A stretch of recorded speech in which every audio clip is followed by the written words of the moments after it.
Apa khabar murid-murid? Bersua kembali kita di channel Cikgu Saripah untuk belajar bahasa Melayu secara dalam talian.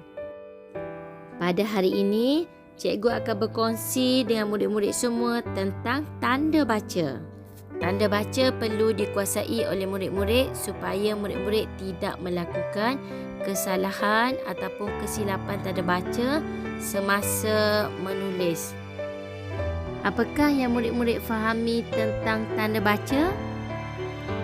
Jom kita teliti maksud tanda baca, iaitu tanda yang digunakan dalam penulisan atau binaan ayat. Terdapat beberapa tanda baca di dalam bahasa Melayu yang perlu murid-murid fahami dan kuasai. Antaranya ialah huruf besar, tanda titik, tanda koma, tanda soal, tanda seru, tanda sempang, titik bertindih dan tanda pembuka dan penutup kata.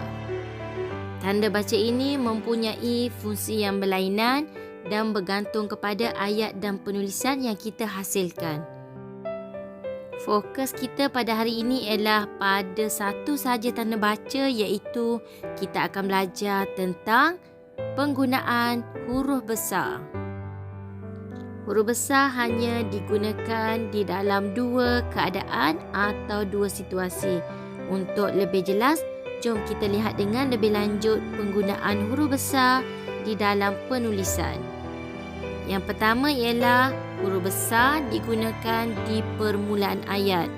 Contoh, mereka sedang menyanyi. Di dalam ayat ini, huruf M ditulis dengan huruf besar kerana berada di permulaan ayat. Oleh itu, murid-murid hendaklah sentiasa peka dan sentiasa memahami penggunaan huruf besar, iaitu yang digunakan pada permulaan ayat, dan sentiasalah semak dan pastikan tidak melakukan kesilapan tanda baca. Selain itu, huruf besar juga digunakan untuk kata nama khas.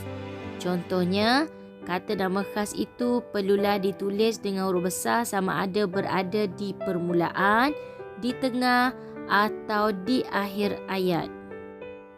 Murid-murid boleh meneliti contoh yang cikgu sertakan ini untuk lebih memahami penggunaan huruf besar yang digunakan semasa menulis kata nama khas.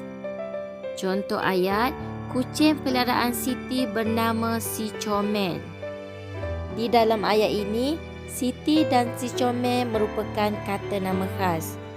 Huruf awal bagi perkataan tersebut hendaklah ditulis dengan huruf besar, iaitu huruf S dan C mestilah berhuruf besar.